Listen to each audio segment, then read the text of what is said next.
Okay, so to make sure everyone's caught up here, remember they're changing my voice. I've been talking about the war on poverty plan that I've been pushing for about a year now at least. The original plan was a small, very affordable new tax, $5 on average, key phrase on average, a month for less than millionaires. That's not that much money. You can't even buy a number one at McDonald's for $5. Okay, but and listen and hear me out here. Hear me out. And $200 progressively on average for people worth $1 million or more every month. Now, if you're worth $1 million, you might only have to pay $40 a month. That's like, you know, that's close to nothing. That's like $10 a week. That's like a number one supersized or go large or whatever they call it these days at McDonald's every week. That's not that much. Okay? So $200 on average for people worth a million more. And there's somewhere around 23 or 22 and a half million millionaires and billionaires in America at this time. That would bring in $60 billion a year under the assumption that we can build tiny homes with running water, mattress, toilet sink. That's it. And land purchases, hidden fees, what have you. And land in a lot of places isn't that expensive. It's expensive in California in certain places, but in a lot of places it's not that expensive. So at $30,000 on average a home, that's $60 billion a year could build 2 million tiny homes a year. But obviously we can't build that fast unless the whole country got involved or something. But that's not what it's all for. It's a war on poverty. Okay? And you know, the idea is to build 1 million tiny homes. Okay, that will help house the homeless college students and the homeless in general. And there's about 600,000 homeless people in America. There's 49,000 homeless people in the LA area alone. 49,000. Isn't that crazy? The city I live in probably has about 49,000 people in it. Morgan Hill by San Jose. San Jose is one of the largest cities in America. There's about 1 million people in it. It's like the 11th or 12th largest city, most populated rather. Okay, there's 160,000 homeless people in California. Now, recently, the governor passed a plan that included mental health and expensive hotel conversions, and it was $14.7 billion. For just $6 billion of that, we could build 200,000 tiny homes in California and 30,000 on average. However, he does not plan to house all the homeless with that plan because of the particular way he's proceeding, and it includes mental health and job services and security and so on and so forth. But one way or another, it will do a lot to help, or little to help, or do something to help. In the last 2 years, he bragged building 13,000 units for the homeless. That's not very much. I think we should build at least 50,000 tiny homes a year in California alone. 25,000 in Northern California, 25,000 in Southern California. In California, there's 39 million people or so.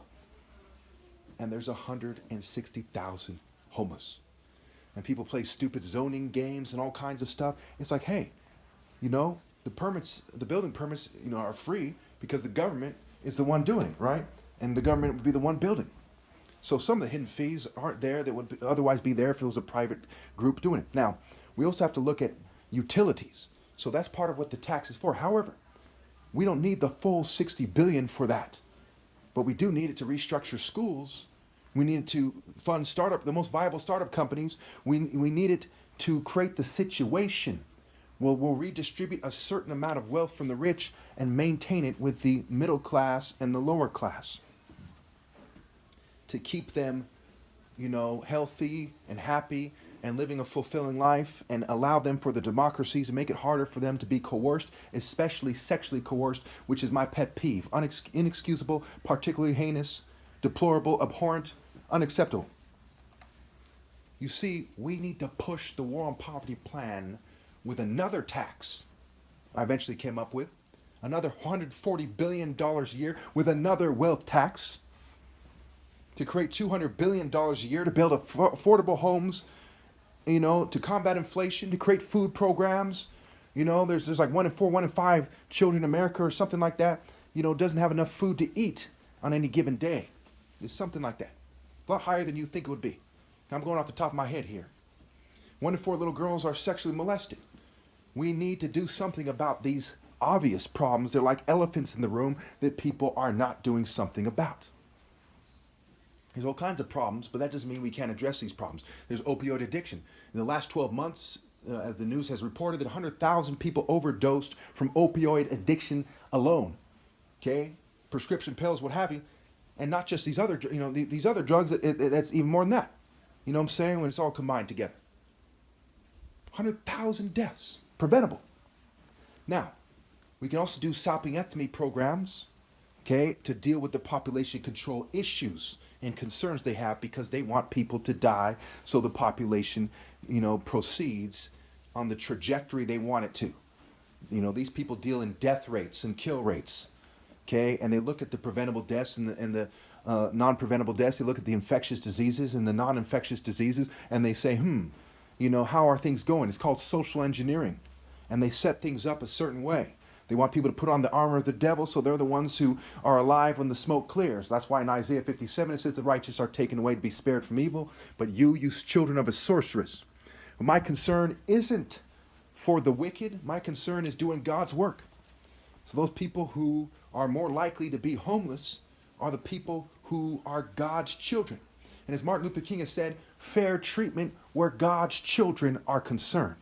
God's children are the ones who obey God's commands in this context. On the idea that God created everyone and so on and so forth, well, it has to do with who married who and why, who reproduced with who and why, and who was raised by who and why, and who redeemed themselves and who didn't. Okay? The devil's children are those who want to cheat me out of my right to lead, which immediately translates into preventing the war on poverty plan from passing, which includes food for the hungry in America. It includes housing for all. Okay, and we're not talking about bankrupting the rich here. When all is said and done, these people will still be billionaires and millionaires. They'll still be rich because they can invest money. They can put money in savings accounts. There's so much things they can do to make sure their money goes up.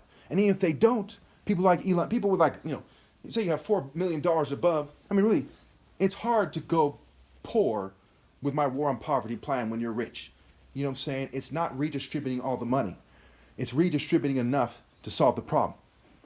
I have hopes of $5 trillion redistribution in the next 40 years due to the startup company's success and the shift in the sales and who gets the profits from the sales. Okay, that is a big part of it, but that doesn't necessarily play out that way. But certainly throwing $200 billion effectively at these problems would yield results, would bear fruit. I am sure of it. Especially if I played a key role in the process, okay? Especially if there was transparency and accountability and websites where we could track every penny and people would volunteer their time to make sure that these things are triple checked. Okay? We need this war on poverty plan, or this country is just a complete waste dump. It's the difference between having a country that has some semblance of decency and a country that's a complete waste dump without a speck of fucking justice in memory. We can never make America great because of the decisions the governing class has made and the complicity and complacency of the managerial class and even the poor. But we can certainly do so much better than the trajectory that America's on right now. So, the small new tax to address these problems, fund the most viable startup companies. Wouldn't hurt to put an emphasis on the most important startup companies in a way that is fair, in a way that is well thought out. And to bring economic justice, romantic justice, social justice, various forms of political justice, justice in general, to humanity in truth. No political games, no nonsense. I would love for the plan to be overseen by a citizen committee, a moral committee. Okay, if I was given complete control of the plan, which obviously so many people are against because they're racist and they have all kinds of petty control freak issues, all kinds of weird social club, Greco-Roman God complexes, and so on and so forth. Okay, but if I was given control of this of this plan, my first order of business would be to set up a moral committee. My second order of business was to announce a vow of living a moderate life. No fancy cars, no fancy boats, okay? Transparency in my life. I make videos all the time to show people where I go and show them that I'm not living a wealthy life, so I'm not extorting any money from the plan. And there'll be transparency on the website. Can you do better than that? Let me know, because I'll add it to, what I'm going to do too. I had a plan where I'd be on video camera, 24/7, except for when I'm in the shower and stuff like that. So they would know that I have no ulterior motives. My only desire is to do God's will. And justice and righteousness are part of God's will, and not lying about God is critical. The way, the truth, and the life. So there's variations of the war on poverty plan. I'll end by saying this. Again, there's the original plan, full plan, the 60 billion. There's the extra tax plan, 200 billion. There's the half plan, 30 billion a year, right? Which means $2.50 a month on average for people worth less than $1 million. Net worth is less than $1 million. That's $100 on average for people with a net worth of $1 million up. Very affordable. Can you imagine someone complaining about $2, $3? The poorer you are, the less you have to pay. Say they only paid $15,000 in taxes. You might have to pay like frickin', $1.75 a month or whatever it breaks down to. That's nothing. That's chump change. You can't even get a bus ticket for that these days, if I'm not mistaken. Damn near can't play a video game with that. You know what I'm saying? You get it. So that's the half plan. There's the quarter plan, and we can do variations of the plan. We can come up with different numbers. Make the numbers make sense. That's part of why we need a moral committee. To understand all the fees associated with it and what exactly we can do about it, and so on and so forth. I don't have all the answers, but I certainly have the general answer that's being ignored. Okay, and there's the quarter plan, right? $15 billion a year. You know what I'm saying? $125 a month on average for less than millionaires. Okay, $50 on average for millionaires. Okay, and that's still $15 billion a year. That's enough in 1 year to build 500,000 tiny homes for the homeless. And there's 600,000 homeless people in America. So even at that plan, so we went straight to, a lot of times they try to do things again. They try to convert hotels. They have some kind of shady stuff going on behind the scenes. They do things in a way that makes it more expensive to house the homeless. And they do the mental health thing. Okay? And mental health, my issues with mental health go deep. Do I think people need help? They need someone to talk to? Yes. Do I think some people might need some kind of medication? Yes. Do I trust mental health and big pharma? Hell the hell no. Don't have a shred of a reason to trust them. Okay? There needs to be a lot done in that issue, in that part of society. There needs to be a lot of work, a mass reformation of the mental health process. These pharmaceutical companies are animals. They're monsters. They make Chapo Guzman look like a saint. Just horrible, horrible people. However, I am the redeemer. If they want to put their cards on the table and be redeemed, they want to make some kind of deal for immunity for their crimes, which I heavily frown upon, but will consider all options. Okay? In the circumstances that people give me my rightful place, which I do not believe is going to happen, because these people don't care about their families. I'm going to tell you straight up. I've thought about this a whole lot. You simply do not do what they're doing to their families if you care about them. Okay? How many of you think Lex Luthor cares about his kid? If you cared about your kid, you'd do the right thing. You wouldn't put money over your kid's soul. You wouldn't teach them to be a supervillain. People who teach their children to be a supervillain and say it's okay because everyone's got to accept evil, accept the good with the bad, are called evil scum that don't care about their kids. The checkered floor of Freemasonry is bullshit. The New Age interpretation of the yin yang is bullshit. You are not supposed to accept evil. How many of you would let someone eat half your kids? You have 4 kids, let someone eat 2 of them because you accept evil? No. You're not supposed to meet halfway and let the devil eat 2 of your kids. You're supposed to die for all of your kids, but you're first and foremost supposed to put God first. Thank you.